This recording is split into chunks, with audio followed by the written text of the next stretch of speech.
সেবা নিত্যানন্দের দ্বারা অহেতুক করুণা অনবদ্য অবদান জীব পেত। এটি সবই মহাপ্রভুর করুণা। আমরা তার শ্রীচরণ বন্দনা করব। প্রবোধানন্দ সরস্বতীর শ্রী চৈতন্য চন্দ্রামৃতে তিনি যেভাবে অঙ্কিত করেছেন মহাপ্রভুর সে অনার্পিত চরি করুণার দান যেভাবে উনি উল্লেখ করেছেন, গ্রন্থকার মহাপ্রভুর বিশেষ কৃপা প্রাপ্ত। তিনি বললেন, পাত্রাপাত্র বিচারণা ন কুরুতে ন সং পরং বিক্ষতে, দেয়া দেয় বিমর্শক নহি বা কাল প্রতীক্ষ প্রভু, সদ্যজা শ্রবণক্ষণ প্রণয়ন ধ্যান দীন দুর্লভং, দন্তে ভক্তি রসংস এব ভগবান গৌর পরম গতি। আহা, পাত্রাপাত্র বিচারেন শ্রীমান চৈতন্য মহাপ্রভুর যে অনবদ্য মহা অবদান, দাদা শিরোমণির যে মহাদান, সে দানে পাত্র অপাত্র বিবেচনা করেননি। কাকে দেওয়া উচিত, কাকে দেওয়া উচিত নয়। দেখুন, ব্রজেন্দ্র নন্দন শ্রীকৃষ্ণ যখন গীতার বক্তা প্রবক্তা, তখন তিনি অর্জুনকে দ্বারা বিশ্ববাসীকে জানাচ্ছেন দান সবাইকে করবে না, সৎপাত্র ব্যতীত, সাত্বিক ব্যক্তি ব্যতীত দান করা যাবে না। ভগবান শ্রীকৃষ্ণ যে শ্রীমুখে গীতার বাণীতে জগৎবাসীকে অর্জুন কর্তৃক শোনাচ্ছেন যে দান অপাত্রে করা, দেশ কাল পাত্র ভেদে দান করবে, সেই শ্রীকৃষ্ণ যখন রাধা ভাবকান্তি নিয়ে করুণায় অবতীর্ণ হলেন, তখন তিনি বললেন, আমি ওই বিচার পাল্টে ফেলেছি, ওই নিয়ম পাল্টে ফেলেছি।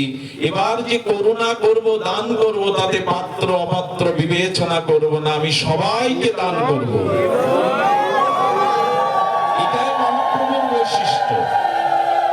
পাত্রাপাত্র বিচারণাং ন কুরুতে ন সপরং বিক্ষতে। আহা, দেওয়া বিমর্শক।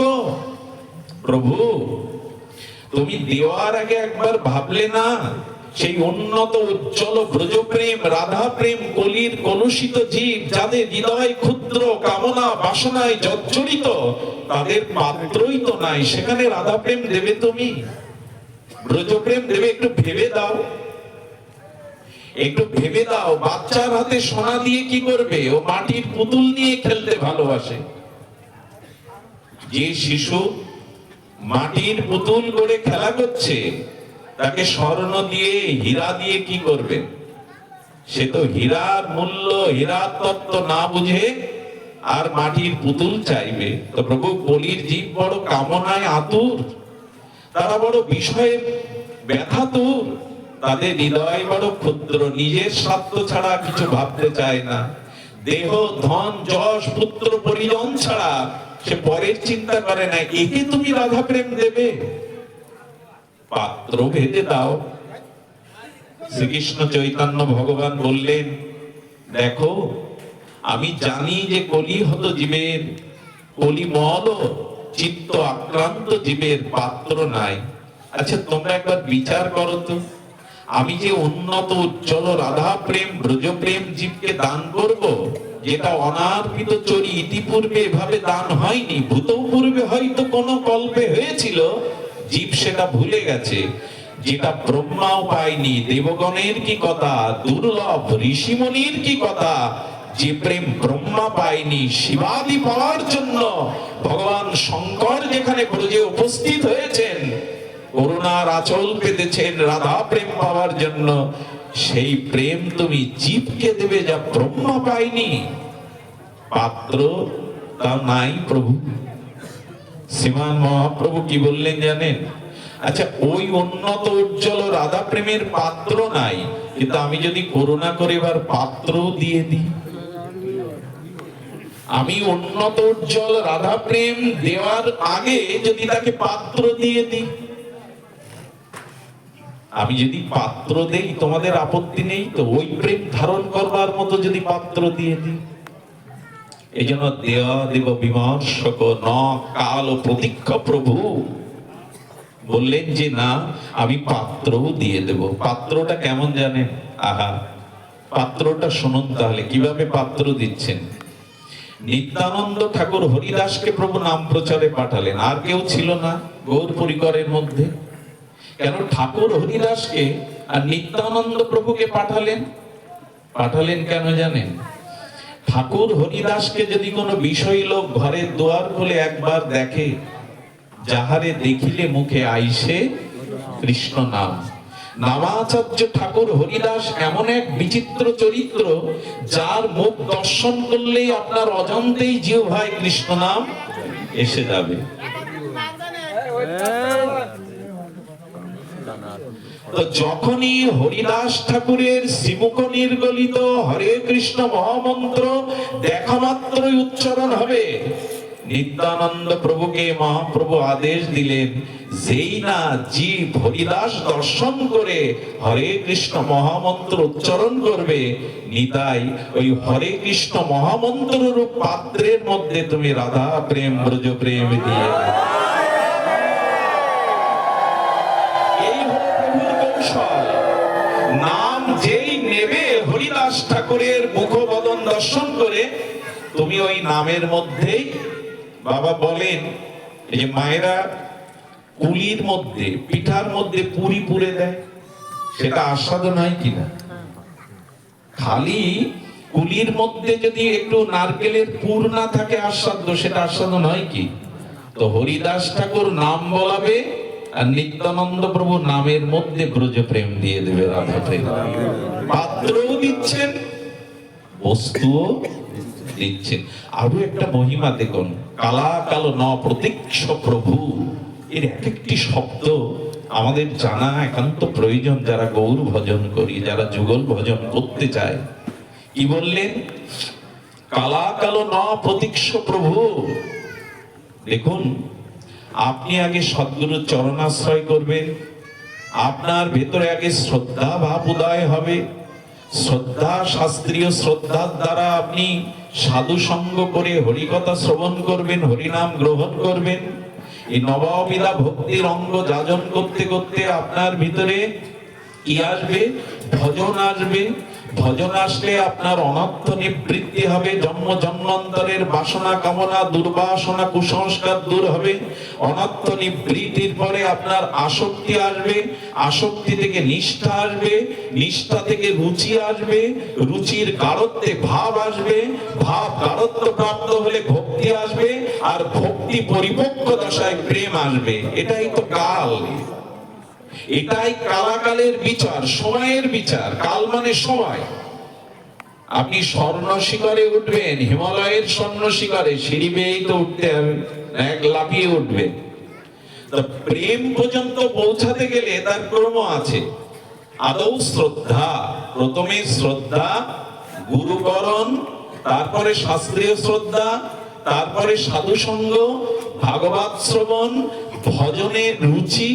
আর ভজনে যখন ভজনের অতিমতি হলো, তখন অনর্থ নিবৃত্তি হলো, অনর্থ গেল তো নিষ্ঠা এলো, আসক্তি এলো, রুচি এলো, ভাব এলো, ভাবের পরিপক্কতা ভক্তি এলো, ভক্তির পরিপক্কতা প্রেম হলো।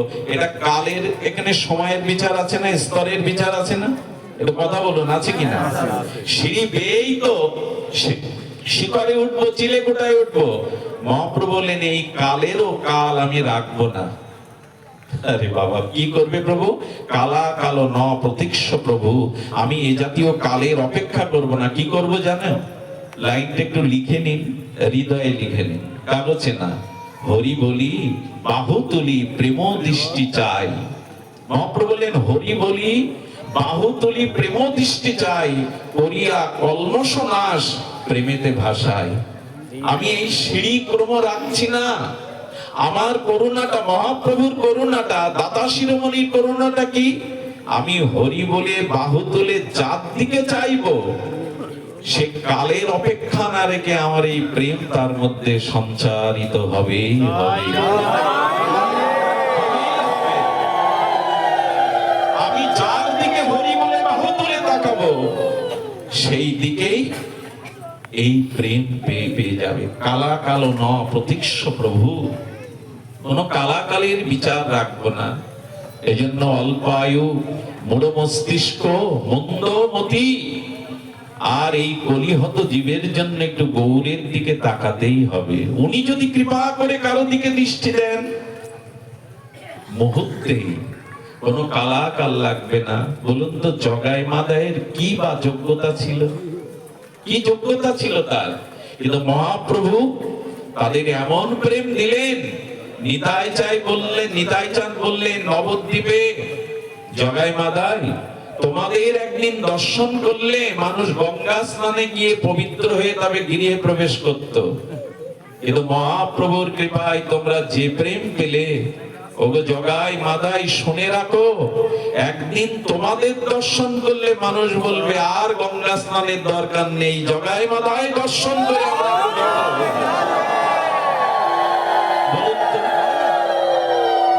জগাই মাদাই দর্শন করলে তৎকালীন মানুষ গঙ্গা স্নান করে পুত পবিত্র হয়ে ঘরে ঢুকতো। জগাই মাদাই দেখেছি। নিতাই চাঁদ বললেন এমন করুণা প্রভু তোদের করেছে, তোদের দর্শন করলে আর গঙ্গা স্নান আলাদা ভাবে করা লাগবে না। এলো মহাপ্রভুর করুণা। তো মহাপ্রভুর করুণাটা আমরা যদি একটু গোড়ার খবর রাখি, আর কি বলছেন তিনি? সদ্যজা শ্রবক্ষণ প্রণামন ধ্যানাধীনা দুর্লভাং। কি শব্দ গো! প্রবোধানন্দ সরস্বতীর কি শব্দ! বলে ধ্যানের দ্বারা, যোগের দ্বারা, কর্মের দ্বারা, বহু তীর্থ পর্যটনের দ্বারা এবং বহু পূর্ণ কর্মের দ্বারা, বহু যাগযজ্ঞের দ্বারাও এই প্রেম পাওয়া যাবে না। এই প্রেম একমাত্র যারা গৌর নিতাই চরণ আশ্রয় করে হরিনামকে জীবনের একমাত্র অবলম্বন করেছে, বললেন শ্রবক্ষণ প্রণায়ন, মহাপ্রভু বললেন তিনি পাবেন। এটা এত দুর্লভ, ধ্যানের দ্বারা, যোগের দ্বারা, কর্মের দ্বারা এটি পাওয়া যাবে না। দন্তে ভক্তি রসংশয়েব গৌর পরং মে মতি। একবার যার গৌর চরণে, একবার যার গৌর বদনে, একবার যার গৌরের প্রতি মতি এসেছে, রতি এসেছে, ধ্যান না থাকুক, সুকর্ম না থাকুক, তীর্থ পর্যটন না থাকুক, ধ্যান কর্মযোগ না থাকুক, গৌর চরণে, নিতাই চরণে যার মতি এসেছে সেই প্রেম অনায়াসে পেয়ে যাবে। এই জন্য গৌর পূর্ণিমা, গৌর আবির্ভাব প্রকট তিথি সমাগত। হে কলির জীব, দেখো মহাজন কি বলেছেন, দেখো শাস্ত্র কি বলেছেন, এই চরণে রতি আনো, মতি আনো, তবেই না সব প্রাপ্তি।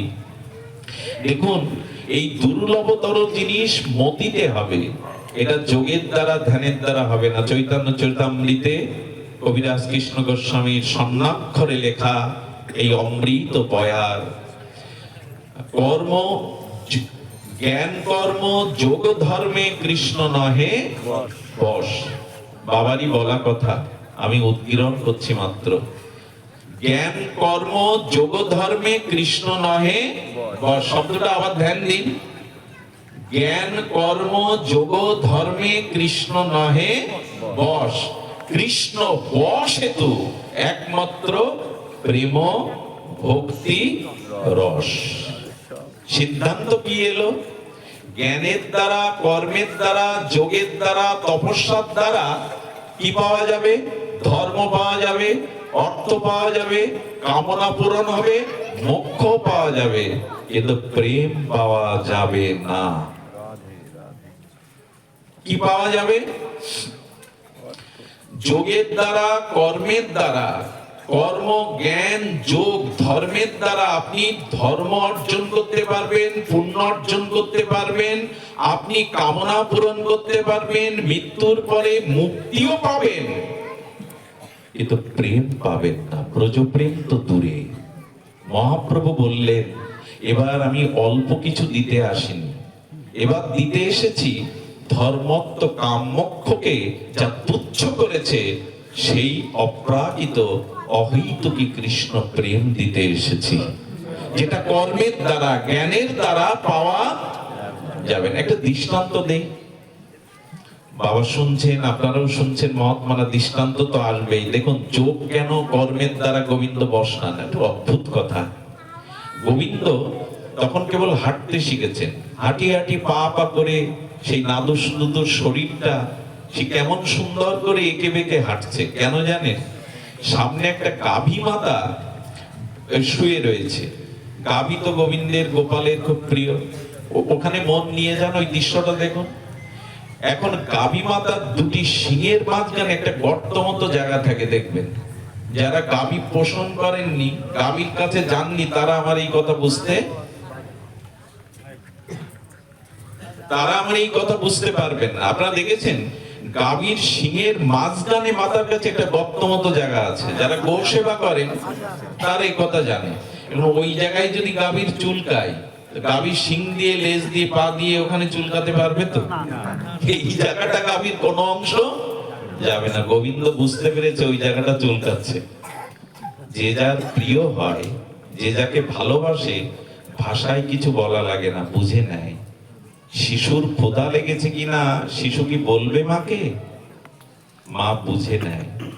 অনুভূতির রাজ্যে, প্রেমের রাজ্যে ভাষা চলে না, ওখানে অনুভূতিই সব। গোবিন্দ বুঝতে পেরে আস্তে আস্তে হামাগুড়ি দিয়ে এক পা দুপা হাঁটতে হাঁটতে কখনো পড়ছে, কখনো হামাগুড়ি দিচ্ছে, গিয়ে গাভী মাতার ওখানে চুলকাচ্ছে। আর কেউ যদি গাভী মাকে স্নেহ পরবশে ওখানে চুলকান, এত আনন্দ পায় ওরা পা দুটো বিছিয়ে দিয়ে ঘাটটাকে, মাথাটাকে মাটিতে নামিয়ে একবার এলিয়ে পড়েছেন। আর গোবিন্দরও ভালো লাগছে।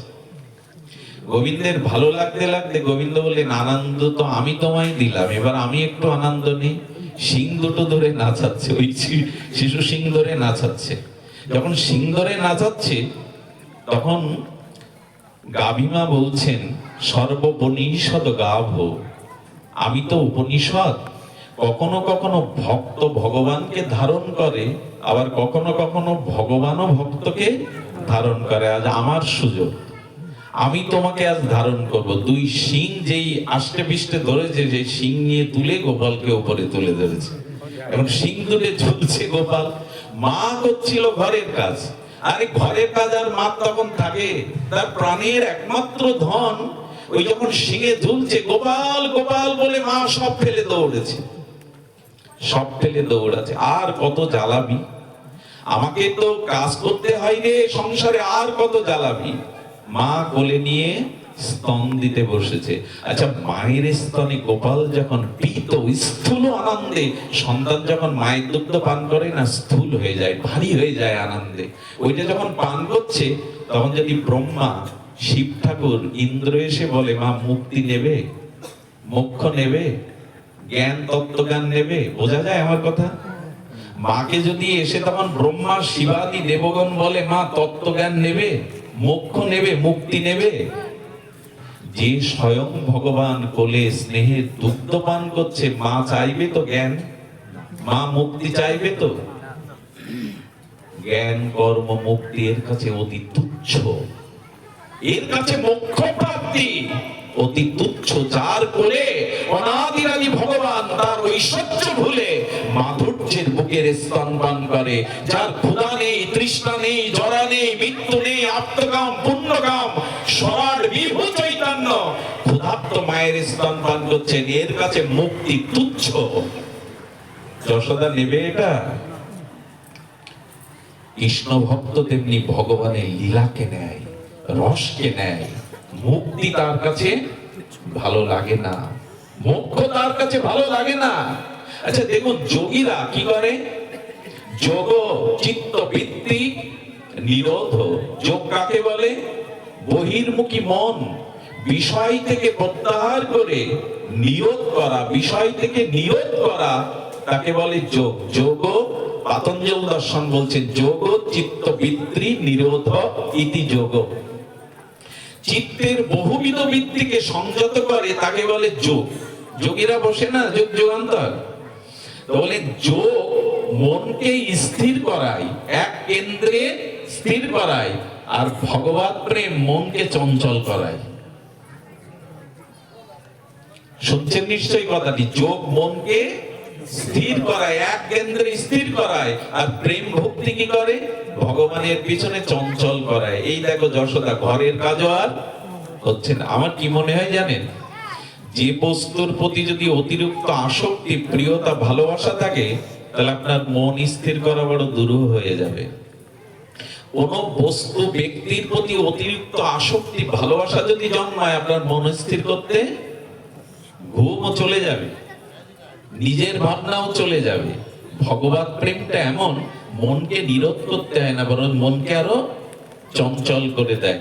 আমার মনে পড়ে, কারো যদি খুব দামি জুতো থাকে, কিছু মনে করবেন না, কারো যদি খুব দামি জুতো থাকে, খুব শখের জুতো, একবার কাশিতে ওরকম একজন জুতো পরে গেছে, তাকে খুব খর্ম উপহার দিয়েছে। কাশীর ব্রাহ্মণ সমাজ তাকে একটা দামি পাদুকা উপহার দিয়েছে। উনি বিশ্বনাথ দর্শন করতে গিয়ে একবার প্রণাম করতে গিয়ে দুইবার জুতোর দিকে তাকিয়েছেন। ওটা কেউ নিয়ে নিচ্ছে না তো? মন চঞ্চল হয় কিনা কোনো প্রিয় বস্তুর সাথে থাকলে? স্থির হবে তো? গঙ্গায় ডুব দিচ্ছে, তবু ব্যাগের দিকে একবার তাকাচ্ছে, ব্যাগটা আছে কিনা। প্রিয় বস্তু যদি কোথায় থাকে, তবে আপনার মন চঞ্চল। ভগবান বললেন, মন স্থির করে কি করবে? আমার প্রতি ভালোবাসাটা আসলে আমি তোকে ছুটিয়ে নিয়ে বেড়াবো, যেদিকে যাবে আমি। যশোদার সেই অবস্থা। আহা, দেখুন, প্রেমটা সাগর। প্রেমটা কি? সাগর। তো সাগরে কি ওঠে? তরঙ্গ ওঠে। এখানে একটা কথা বলা ভালো, জানিয়ে বিতর্ক আছে, কিন্তু গৌড়ীয় বৈষ্ণব সমাধান করেছেন। সেটা মহাপ্রভু বললেন, দেখো, কৃষ্ণ বড় না, পরতত্ত্ব ভগবান বড় না। কে বড় তাহলে? ভগবানের থেকে বৃহৎ অনন্ত তত্ত্ব, বিভু তত্ত্ব কে আছে? বললো আছে। ভগবান বড় না, বড় হলো প্রেম। কথাটি একটু আমাদের চিত্তে নিতে হবে। ভগবান বড় না, তাহলে মহাপ্রভু বলতেন এই কথা। কি বলতেন? প্রেম মহা ধন। বৈষ্ণবপদ বাবাজি প্রাতঃস্মরণীয় বন্দনীয় চরণ, উনি বললেন, বর্তমান জগতে যার টাকা পয়সা নেই, ধন নেই, কি বলেছেন জানেন? এত একটা উদাহরণ দিয়েছেন, এই বর্তমান সময়ে যার কোনো অর্থবিত্ত ভিটে মাটি নেই, বলে তার অবস্থা হলো ষাঁড়ের গোবরের মতো। ওনারা পণ্ডিত তো। ষাঁড়ের গোবর কি করে? আচ্ছা, গাভীর গোবর হলে গোয়ালে ওগুলো মানুষ আদর করে সংরক্ষিত করে, মশাল ঘুটে তৈরি করে, করে কিনা? কিন্তু ষাঁড় তো আর গোয়ালে বাঁধা থাকে না, রাস্তা ফুটপাতে চলে। আচ্ছা, ফুটপাতে যদি ষাঁড় গোবর ওখানে ত্যাগ করে, গোময়, ওটা কি ঘর পর্যন্ত যায়? গাড়ি যাচ্ছে, সাইকেল যাচ্ছে, লোক যাচ্ছে, পায়ে পিষ্ট হয়ে নষ্ট হয়ে যায়। বলে যার ধন নাই, ঐশ্বর্য নাই, সে সবার দ্বারা পৃষ্ঠ হয়ে শেষই হয়ে যায়, তার কাজে আসে না। বর্তমান সময়ের কথা বলছি।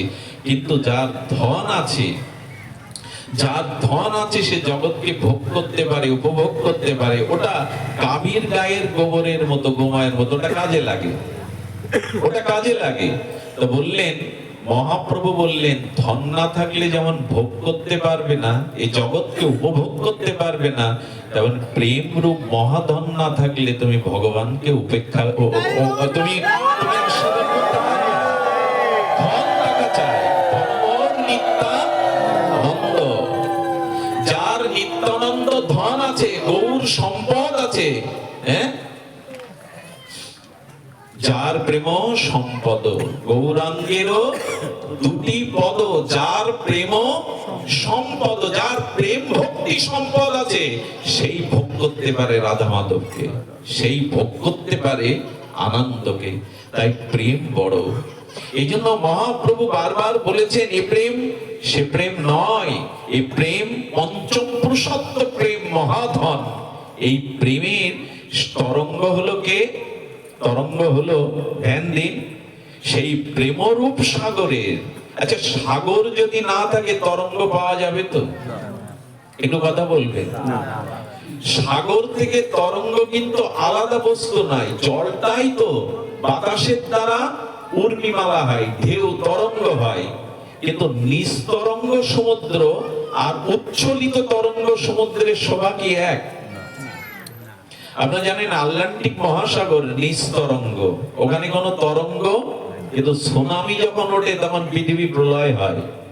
নিস্তরঙ্গ সমুদ্র আমাদের ভালো লাগে না, এই জন্য কক্সবাজারে যায়, পুরীতে যায়। কেন যায় মানুষ?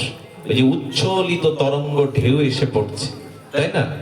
তো ব্রহ্ম যখন নির্গুণ নিরাকার, ব্রহ্ম যখন নির্গুণ নিরাকার, তখন তাতে লীলা নেই। আচ্ছা, যারা যোগী, যারা নির্বিশেষবাদী, তারা বলছে ঈশ্বরের হাত নেই। ঠিক আছে, মেনে নিলাম। ঈশ্বরের পা নেই, মেনে নিলাম। ঈশ্বরের চোখ নেই, মাথা নেই, তিনি নিরাকার। আচ্ছা, এরকম করলে ভগবানকে পঙ্গু করে বসিয়ে দেওয়া হয় না? কথা তো বোঝা যায়। যার হাত নেই, যার পা নেই, যার চোখ নেই, যার জিহ্বা নেই, সে কি পঙ্গু, জড়? তো ভগবানকে আপনারা জড় বানিয়ে রাখবেন? আমাদের ভগবানকে দেখুন, যিনি চাইতে জানেন, যিনি খেলতে জানেন, যিনি হাসতে জানেন। এই জন্য প্রেম, প্রেম এমন একটা আনন্দের বস্তু। এই প্রেম হলো তরঙ্গায়িত উচ্ছ্বসিত সমুদ্র। সেই সমুদ্রই হলো আমাদের ব্রজ প্রেম। সেই প্রেমের সমুদ্রে যে দুটি তরঙ্গ আসছে, এই দুটি তরঙ্গ, একটি হলো রাধা, একটি হলো কৃষ্ণ। এই প্রেম তরঙ্গ, এই প্রেম তরঙ্গটাই হলো একটি রাধা, একটি হলো কৃষ্ণ। আচ্ছা, তরঙ্গ যখন থেমে যায় তখন আবার কি হয়ে যায়? তরঙ্গ যখন থেমে যায় তখন প্রথম তরঙ্গ দ্বিতীয় তরঙ্গ এক হয়ে জলে স্থিমিত হয়ে যায়। বোঝা যায়? তরঙ্গ যখন থেমে গেল তখন একটা তরঙ্গ আরেকটা তরঙ্গ, ভিন্ন ভিন্ন তরঙ্গগুলো একটাতে মিশে যায়। তবে সেই ব্রজে রাধা মাধব প্রেম তরঙ্গটা আবার মিশে গিয়ে গৌর হলো, তরঙ্গ এক হয়ে গেল। সেই ভেদ নাই, সেই যুগল মাধব বিলাস মূর্তি, রাস বিলাসের চরম পরিণতি হয়ে গৌর এলো। আচ্ছা, এই কথা একটা যদি কূট তর্ক তুলি আমি, আমার মাথা তো সোজা না, কূট যদি কূট তর্ক বলি, রাধা মাধব যদি গৌর হয়, রাধা মাধব যদি মিলিত তন গৌর হয়, তা আলাদা করে রাধা মাধবের উপাসনার কি দরকার? যদি রাধা মাধবকেই একসাথে পাই, তাহলে আলাদা করে বৃন্দাবনের যুগল ভজন আমাদের কি দরকার? আর কটা ঠাকুর রাখবো আসনে? এদিকে 5 জন, এদিকে সখী 8 জন, এদিকে রাধা মাধব, আর কত রাখবো? মিটেই তো গেল। যদি 2 এক হলো, মিলিত হলো, তো গৌরকেই রাখি। খবরদার, এই ভুল করবেন না। এরকম অনেকে আছেন যারা এরকম যুক্তি খোঁজেন। গৌর, আমাদের শ্রীমান মহাপ্রভু যদি রাধা কৃষ্ণ মিলিত না হয়, তো আবার যুগল ভজন কি দরকার? কেন দরকার জানেন? দরকার, ঠাকুর নরোত্তম বলে গেছেন। আচ্ছা, যদি কারো ধন থাকে, তাহলে সেই ধনের দ্বারা কোন সতী নারীর কাছে যদি ঐশ্বর্য থাকে, সেই ঐশ্বর্য নিজের ভোগে লাগায় না স্বামী সেবায় লাগায়? কোন সতী রমণীর কাছে যদি কোনো টাকা পয়সা ঐশ্বর্য থাকে, কার সেবায় লাগায় সে? কারণ স্বামী তো তার আনন্দের উৎস, একমাত্র আশ্রয়, তাই স্বামী সেবায় লাগিয়ে দেয়। আর সেই স্বামীর যদি হৃদয়ে আত্মা বা প্রাণ না থাকে, টাকা আছে, সতী নারীও আছে, কিন্তু স্বামীর প্রাণ নেই। প্রাণ না থাকলে তখন শ্মশানে পুড়িয়ে দেবে, দেবে কিনা? প্রাণ না থাকলে স্বামীকে কি করবে? পুড়িয়ে দেবে। তো মহাপ্রভু বললেন, নিতাই হলো ধন সম্পত্তি, আর আমাদের গৌর হলেন পতি। আর আমরা যদি সতী হয়ে থাকি, তবে সেই পতি সেবা তখনই সুযোগ পাবো যখন পতির প্রাণে প্রাণ থাকবে, পতির দেহে, স্বামীর দেহে প্রাণ থাকবে। মিলিয়ে নিন, ধন নিত্যানন্দ, পতি গৌর চন্দ্র, আর প্রাণ হলো যুগল কিশোর। যদি স্বামীর দেহে প্রাণ না থাকে, মৃত স্বামীকে সতী ধন ঐশ্বর্য থেকে কাকে সেবা করবে? এজন্য প্রাণমোর যুগল কিশোর। কি শব্দ গো! প্রাণ হলো যুগল কিশোর। তাই মহাপ্রভু শ্রী গুরু রূপে এসে জানালেন, শ্রীধাম বৃন্দাবন যুগল ভজন ধন, মোহে করালো উপদেশ, মোহে করালো উপদেশ। অর্থাৎ উনি বললেন যে যুগল ভজন আমাদের চাই, ব্রজ ভজন আমাদের চাই। সতী ভক্তমণ্ডলী, আমরা বৃন্দাবন থেকে একটু ফিরে আসি। এই তো যশোদার প্রেম গেল, বলরামের প্রেম একটু দেখুন। দুজনে হাঁটতে শিখেছে, দুজন রং আলাদা হলেও তাদের মুখবায়ব একই রকম। একবার যশোদা মা একটু অবাক হলেন, লীলাগুলি খুব নূতন, আপনাদের আস্বাদন হবে, শুধু শোনা চায়, কান দিয়ে ভেতরে গেলেই হবে। বুঝে না বুঝে কেহ, শুনিতে শুনিতে সেহ, কি অদ্ভুত চৈতন্য চরিত। বলছেন যে বলরাম কৃষ্ণ একই বিছানায় মা যশোদা শুয়ে দিয়েছে। আচ্ছা, আপনারা কখনো সাপের গায়ে হাত দিয়েছেন? কে আর দিতে যায় সাপের গায়ে? কিন্তু সাপুরি যদি কোনোদিন, আমার গায়ে একবার ঠেকিয়েছিল এক সাপুরি, দেখলাম শীতল ঠান্ডা, সাপের গা খুব খুব ঠান্ডা। এবং পৃথিবীতে সব থেকে নরম হলো সাপ, কোমল এবং শীতল। এটা যারা স্পর্শ করেনি যেন না করা হয়, তবে সাপুরে এলে একবার হাত দিয়ে দেখবেন, খুব শীতল।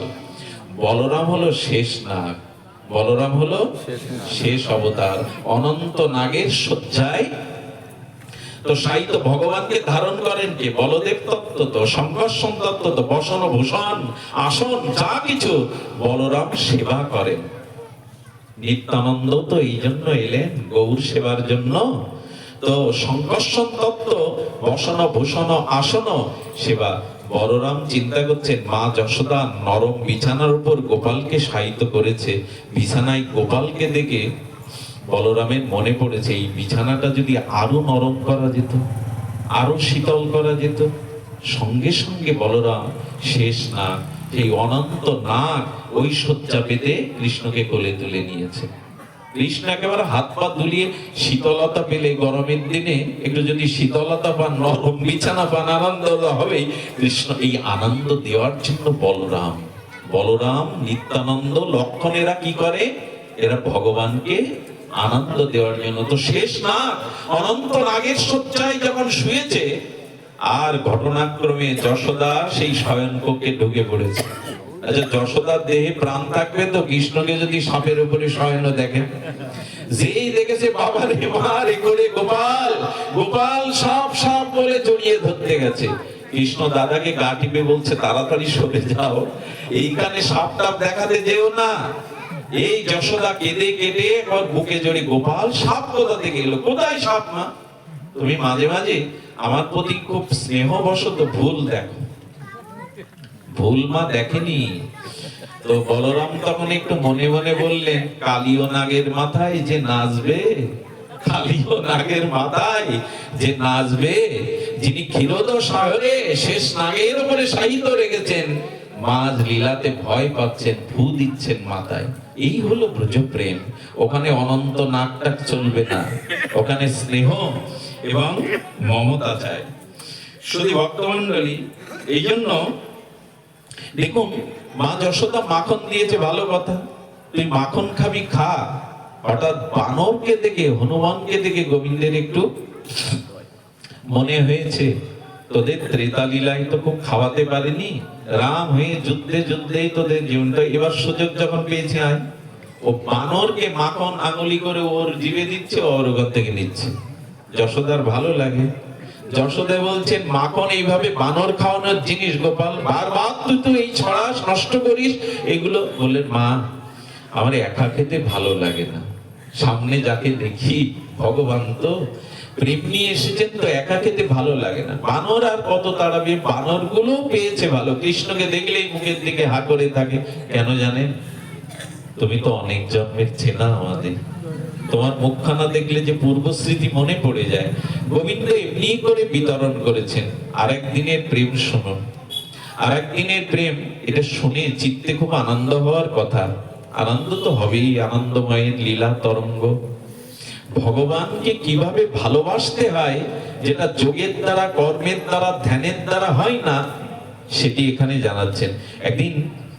একদিন শারদ পূর্ণিমার চাঁদ উঠেছে, আর বৃন্দাবন মানেই সেই প্রকট বৃন্দাবন, মানেই সেখানে পূর্ণিমার চাঁদ।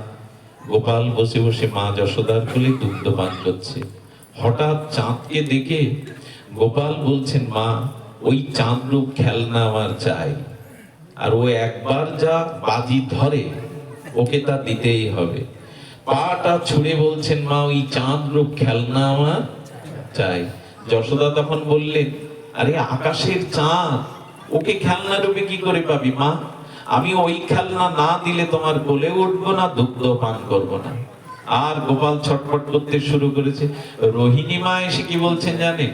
আরে গোপাল, তুই ওটা ভুল দেখেছিস। ওই যে নীল দেখছিস ওটা একটা সরোবর, আর ওই সরোবরে ওই যে সাদা দেখছি ওটা একটা রাজহংস। তা রাজহংস নিয়ে তুই কি খেলবি? রোহিণী মা যখন এই কথা বলেছেন, গোপাল বলছেন তোমরা যাও বলো, আমি ওই রাজহাঁস হোক সরোবর হোক ওকে চাই। মা যশোদা দেখলো একে দুধ দিয়ে যদি ঘুম পাড়ানো যায় তবে এই বায়না যাবে।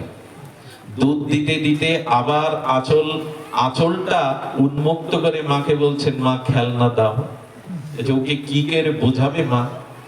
খেলনা দাও, আমার খেলনা চাই। গোবিন্দের ভালো লাগা চাঁদকে খেলনা রূপেছে। মা যশোদা বলছে, গোপাল আচ্ছা তুই আমার কথা বিশ্বাস করিস? বলে হ্যাঁ, একটু অর্ধেক করি মা। বলে শোন, ওটা চাঁদ না, ওটা ফল না, ওটা খেলনা না, ওটা হলো মাখন। কথাটি খুব গুরুত্বপূর্ণ কথা, একটু ধ্যান দিয়ে শুনতে বলছি। বৃষ্টি আসে আসুক, একটু ভিজি, আর কি করার আছে। ব্রজবাসীরা 7 দিন ঝড় বৃষ্টির মধ্যে কেউ ব্রজ থেকে পালায়নি। ওদের নিষ্ঠা ছিল যে কানায় আছে, আর হরি কথা মানেই তো হরি। আমরা তার ছায়া তলে আছি, ভিজি না কেন? শুধু ভাবতে কি করেছে? বলেন শোন, আহা কি কথা গো, কথা তো নয় সুধা। কি বলেছেন? বলেন ওটা একটা মাখন, দেখছি না কত সাদা। গোপাল বলছেন, মা এত দুধ থেকে এত বড় মাখন তৈরি করতে গিয়ে কটা গাভীর দুধ লেগেছে? মা বলছে, হ্যাঁ এইভাবে যদি ভোলানো যায়। বলে কটা গাভীর দুধ লেগেছে? তাহলে অত বড় মাখন তৈরি করতে গিয়ে কতটা গাভী গুনে পারা যায় না মা? গুনে তো তোমাকে বলতেই হবে কতটা গাভীর দুধ দিয়ে অত বড় মাখনের দলা তৈরি হয়েছে। মা যশোদা তখন বললেন, দেখ গাভীর দুধ থেকে অত বড় মাখন তৈরি হয় না। তা কোথা থেকে হয়েছে? বলে ক্ষীর সমুদ্র থেকে হয়েছে। এটা কিন্তু মিথ্যা ভাষণ বলছেন না মা যশোদা।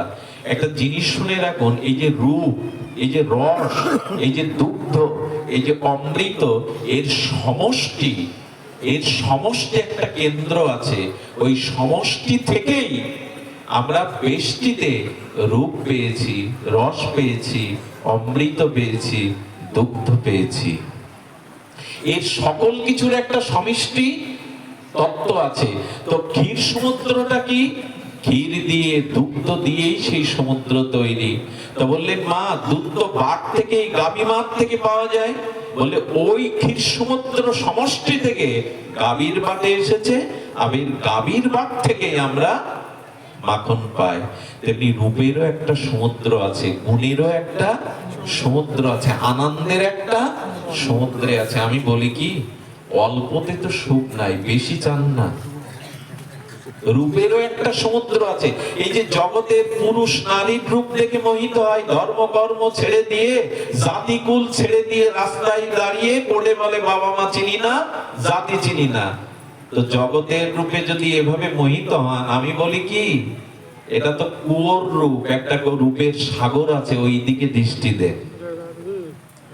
রূপের সাগর আছে, আনন্দের সাগর আছে, প্রেমের সাগর আছে, আর এই সাগর আছে অনন্ত বিভু গোবিন্দের মধ্যে, রাধা রানীর মধ্যে। জানেন আমি বলছি উৎস। আচ্ছা গন্ধ কোথায় আছে? গন্ধেরও একটা সমুদ্র আছে, সমষ্টি সমুদ্র। খুব তাত্ত্বিক কথা। গন্ধটা কোথা থেকে আসে? গন্ধ কোথায় পায়? বলে গন্ধবতী পৃথিবী, মাটির মধ্যেই গন্ধ। আর কোথাও গন্ধ? বাতাসটা মাটি থেকে গন্ধ নিয়েই বিতরণ করে, তা সে সুগন্ধ হোক দুর্গন্ধ হোক। এখন গন্ধটা আমরা কোথায় পাই? না জুই, চামেলি, মালতী, গোলাপ, এই সুগন্ধ কুসুমগুলো রেণুর দ্বারা গন্ধে বাতাসে আমোদিত করে। আমার প্রশ্ন হলো, মাটিতেই গন্ধ আছে, গন্ধবতী পৃথিবী।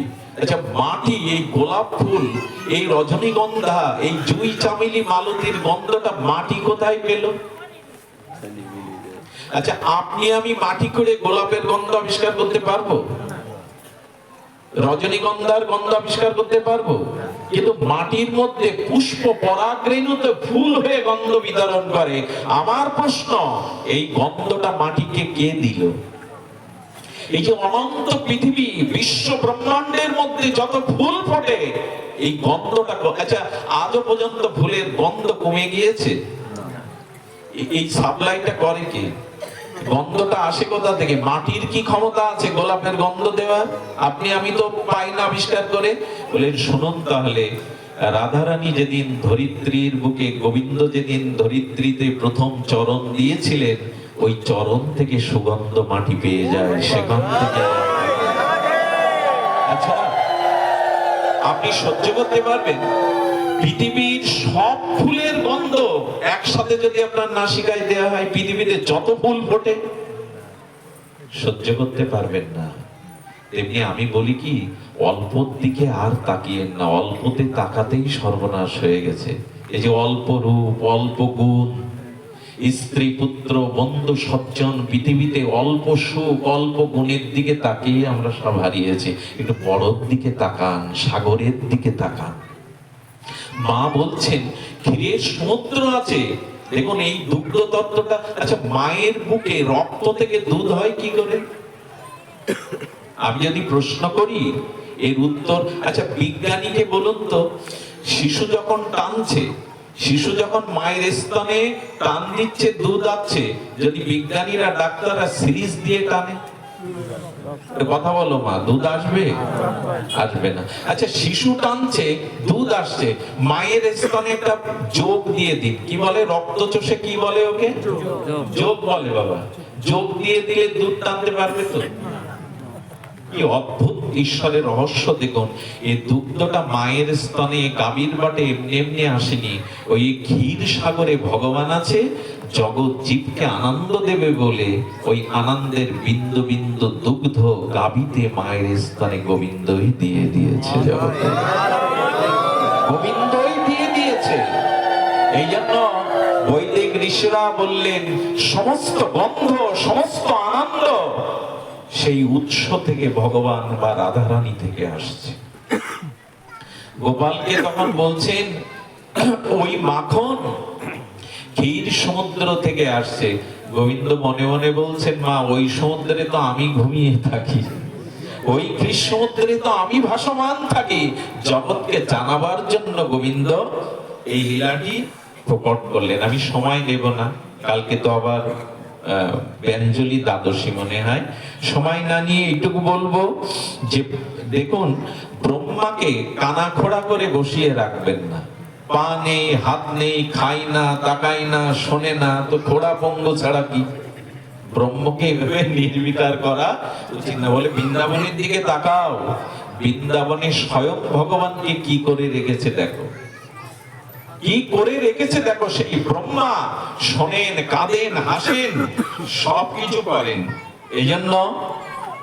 এই জন্য গোবিন্দ সেই লালা আজ হাঁটছে, আজ ক্ষুধায় কাতরাচ্ছে। আজকে তিনি মা যশোদাকে নিয়ে আর লীলায় বিভোর হয়ে গেছেন। শুধু ভক্তমন্ডলী, ছোট্ট একটা লীলা বলেই গৌর কথা সামান্য, এত দূর থেকে এসছেন আপনারা, তাড়াতাড়ি ভেঙে দিতেও মন চায় না। তবে শুনুন, ভক্তের কাছে আর প্রেমিকের কাছে ভগবান কিরূপ আস্বাদনময়, লীলাময়। আমি এই কথাটি শোনার জন্য হাত জোড় করছি। যদি আপনাদের হৃদয়ে না দিতে পারি আমি ব্যর্থ হয়ে যাব। আজকের অনুষ্ঠানের আমার প্রতি ভগবানের যে, ভাগবতের যে কৃপা, তার বিন্দু মাত্র বঞ্চিত হয়ে যাব আমি। শুনুন তাহলে, গোবিন্দ তখন হাঁটতে শেখেননি, গোবিন্দ তখন দাঁড়াতে শেখেননি। এখন ঘরের মধ্যে থাকতে থাকতে, বিছানায় থাকতে থাকতে গোবিন্দের আর ভালো লাগছে না। তরঙ্গ কি এক জায়গায় আটকে থাকে? হাসি কি আটকে রাখলে ভালো লাগে? হাসতে মন চাইছে, কিন্তু আমি তো ভালো হাসতে পারি না, দাঁত ভালো না, হয়তো গালে দুর্গন্ধ, অনেকেই খুলে আসে না। তো গোবিন্দ বদ্ধ হয়ে থাকতে থাকতে ওনার আর ভালো, বলেন আমি বাইরে যাব, আমি বাইরে যাব। কি করে যাবেন? হামাগুড়িও দিতে, তখন হামাগুড়ি দিতে শিখেছেন, কিন্তু দাঁড়াতে শেখেননি। রঙ্গন ক্রিয়া হবে। গোবিন্দ তখন করেছে কি, ওই হামাগুড়ি দিয়ে দিয়েই যাচ্ছেন দরজার কাছে। কিন্তু নন্দ বাবা কি করেছে জানেন? গোপাল যাতে ঘরের বাইরে না আসে, বানরের দেশ বৃন্দাবন, ওখানে দেখবেন বানর আর বানর, বানরের দেশ কথাটা বৈষ্ণবপদ বাবা বলেছিল। বলে বাবা এই কাপড় চোপড় নেড়ে দিয়ে ঘিরে দেন কেন? সব লোহার শিক দিয়ে। বলে বানরের দেশ তো কিছুই রাখবে না। তো ভালো কথা, রাধাকুণ্ডে যদি যান দেখবেন গিরিরাজে যদি যান বানর আর বানর। তো সেখানে কি হয়েছে, যাতে বানর বাসে বা কেউ না আসে, গোপাল করেছে কি হামাগুড়ি দিতে দিতে নন্দ বাবার বুদ্ধি হলো ঘরের চৌকাঠটা একটু 9 ইঞ্চি মতো উঁচু করেছে, যাতে গোপাল হামাগুড়ি দিয়ে বাইরে বাবা ভগবানকে আটকে রাখার জন্য চৌকাঠ বড় করেছে। সম্ভব? এটা বৃন্দাবনেই সম্ভব, এটা প্রেমের জগতে সম্ভব। 9 ইঞ্চি পরিমাণ ঘরের চৌকাঠ উঁচু করেছে যাতে গোপাল বাইরে না। ধন্য নন্দ বাবা, ধন্য মা যশোদা, ভগবানকে চৌকাঠ দিয়ে আটকে রাখছে। তো কি করেছে গোপাল, বলেছে কি বাইরে যখন গোপালের একটা জেদ আছে, যা মনে করবে তাই তাকে করতেই হবে। গিয়ে দেখছে পাও তুলতে পারছে না, মাথাও উপরে দিলে তো পড়ে যাবে। বুদ্ধি করে কি করে জানেন, পিঠটা, মাথাটা এই পাশে পাটা এই পাশে দিয়ে পিঠটা চৌকাঠের উপরে দিয়েছে। দিয়ে কি অবস্থা হয়েছে জানেন, না মাথা এইদিকে দিতে পারছে, না পা ঘরের মধ্যে চৌকাঠে দুলছে গোপাল। এখন ওই সময় লীলা দেখতে ব্রহ্মা নারদ ইন্দ্র চলে এসছে। এসে ব্রহ্মা চিৎকার করে জগৎকে বলছেন, ব্রহ্মকে দেখে যাও, ব্রহ্মা চৌকাঠে দুলছে, ব্রহ্ম সত্তা চৌকাঠে দুলছে। ধন্য নন্দ বাবা, ধন্য ব্রজবাসী, আজ ব্রহ্ম সত্তা চৌকাঠে মাটিও পাচ্ছে না, ঘরও পাচ্ছে না। হাই রে ভগবান,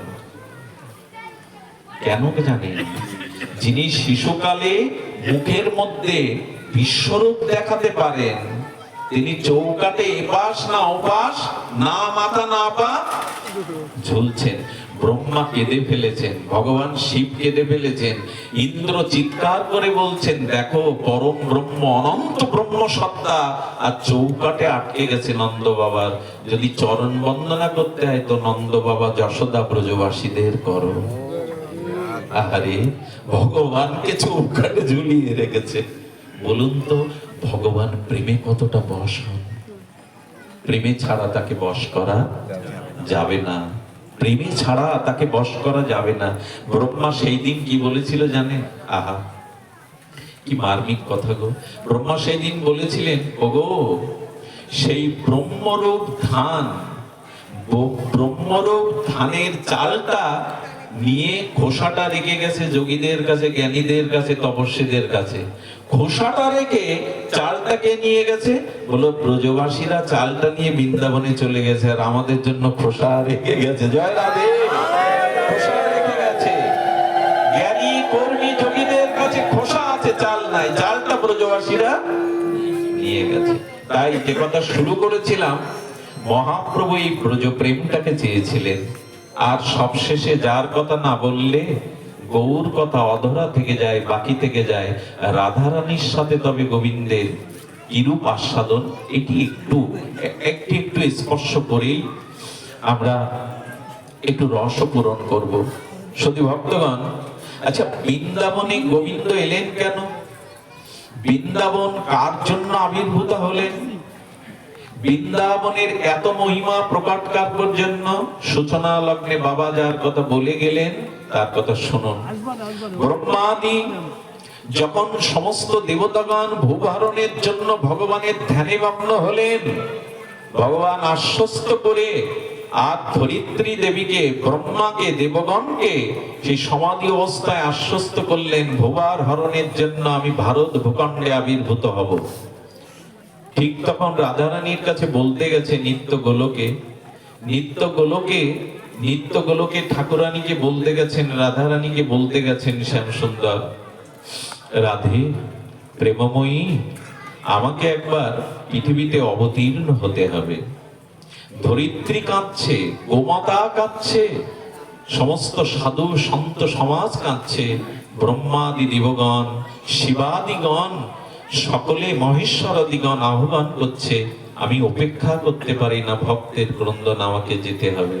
হে রাধে, হে করুণাময়ী, হে লাধিনী, তুমি ছাড়া তো ধরিত্রীতে আমি একা গেলে আমার পক্ষে কিছু সম্ভব নয়। রাধারানী বেঁকে বসলেন, প্রেমময়ী বেঁকে বসলে বললেন, যেখানে যমুনা নাই, যেখানে গিরি গোবর্ধন নাই, যেখানে প্রেমলতা নাই, সেখানে আমি যাব না। যেখানে ললিতা বিশাখা, যেখানে যমুনা, যেখানে গিরিরাজ, যেখানে পুষ্পিত কানন, প্রেম কানন নাই, যেখানে নাই আমি সেখানে যাব না। রাধারানীর চরণের কাছে গোবিন্দ বসেছেন। গোবিন্দ চিরদিনই রাধারানীর চরণেই বসেন। রাধা মোর প্রেম গুরু, আমি শিষ্য নট। শিষ্যের জায়গা কোথায়? আমার তো প্রথম খুব লজ্জা হচ্ছিল, যিনি পাশে বসে আছেন তার পাশে একই আসনে বসাটা আমার পক্ষে অপরাধ। শ্রী গুরুর সমকক্ষে বসতে নাই। তবু উনি কৃপা করে সন্তান বৎসল জ্ঞানে, কারণ বাবারও একটা দায়িত্ব আছে, গুরুরও একটা দায়িত্ব আছে, কি জানেন? শিষ্য বা সন্তান আমার থেকে বড় হোক, এটাই তার আনন্দ। যে কোনো পিতা মাতা, যে কোনো গুরু মনে করে আমার শিষ্য, আমার সন্তান আমার থেকে বড় হোক। আর পিতাই তো হাত ধরে চলতে শেখায়, নাহলে শ্রীগুরুর সম আসনে কারো বসা উচিত নয়। শ্রীগুরুর ছায়াটাকেও লঙ্ঘন করা উচিত নয়। শ্রীগুরুদেবের আসনেও লঙ্ঘন করা, বসাটা উচিত নয়। শুধু ভক্তগণ, তো এখানে রাধারানী প্রেমের গুরু, তাই গোবিন্দ বললেন তুমি ছাড়া ব্রজলীলাতে, তুমি ছাড়া ব্রজলীলাতে প্রেম বিতরণ, প্রেম আস্বাদন সম্ভব নয়। তুমি যদি না যাও তাহলে ব্রজলীলা, দেখুন কেন গৌড়ীয় বৈষ্ণব এত রাধা রাধা বলে পাগল হয়। অন্য সম্প্রদায় বললে রাধাকে তোমরা কোথায় পেলে? স্বরগোস্বামী আসার আগে, বিল্লমঙ্গল আসার আগে, তোমাদের জয়দেব আসার আগে রাধা কোথায় ছিল? এখান থেকে বিশ্বাস করুন, 500 বছর পূর্বে কোন মন্দিরে কৃষ্ণ বিগ্রহের পাশে, 600 বছর পূর্বে কি 700 বছর পূর্বে কোন মন্দিরে কৃষ্ণের পাশে রাধা বিগ্রহ ছিল না। এই জন্য প্রশ্ন তুলেন অনেকেই, তোমরা রাধাকে আবার কোথা থেকে আবিষ্কার করলে? ভাগবতে যার নাম নাই, কোন শাস্ত্রে যেভাবে রাধারানীকে বলেনি কৃষ্ণের পাশে কেন বসালে? আর তোমরা এত রাধা রাধা বলে পাগল কেন? কেন পাগল জানেন? কেন রাধারানীর আমাদের পরতত্ত্বের সীমা কেন জানেন?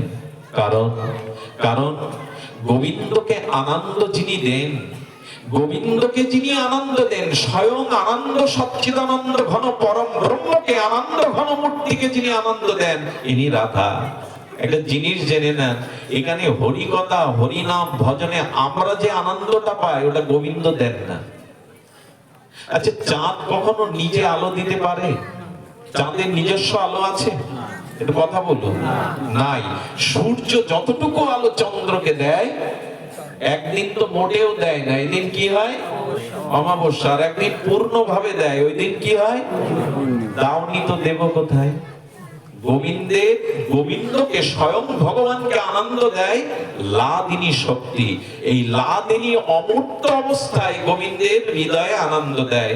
আর গোবিন্দ বললেন আনন্দটা আমি রাধারানী থেকে পাই, আর তোমরা ভজন করে তোমাদের যে আনন্দটা তোমরা পাও, এটাও রাধারানীর চরণ থেকে ধার করে আমি তোমাদের দেই। লাদিনী দ্বারাই করেন আনন্দ আস্বাদন, লাদিনী দ্বারাই করেন ভক্তের পোষণ। ভক্ত পোষণ হয় কার দ্বারা? করুণাময়ী রাধারানীর দ্বারা। যদি বলেন ভাগবতে নাম নেই কেন? গুরুদেবের নাম নিতে নেই, স্বামীর নাম নিতে নেই, কয়েকটা নাম নিতে নিষেধ করা, বিশেষ কারণ ছাড়া গুরুদেবের নাম উচ্চারণ করতে নেই, স্বামীর নাম স্ত্রীর নিতে নেই। কিন্তু এখন তো আবার স্ত্রীর নামও স্বামীর মুখে, নিজে বড় পুত্রের নামও নিতে নেই। কয়েকটা নাম নিলে তা ব্যত্যয় হয়, অন্তরায় হয়। কিন্তু এখন এই যুগে আর ওটা, এখন স্বামী যদি স্ত্রীর নাম ধরে ডাকে, মায়েদের একটু ভালো লাগে। পদকাতল কি বলে, খোকার মা বলে ডাকবে। কিন্তু না, আবার এখন মায়েরাও স্বামীর নাম ধরে ডাকলে মনে অনেক স্বামীর ভালোও লাগে। এইসব রীতিগুলো ছিল না, থাকা উচিত নয়। ভাগবত নিষেধ করছে, কথায় কথায় গুরুদেবের নাম দিতে নেই। এতে কি হয় জানেন?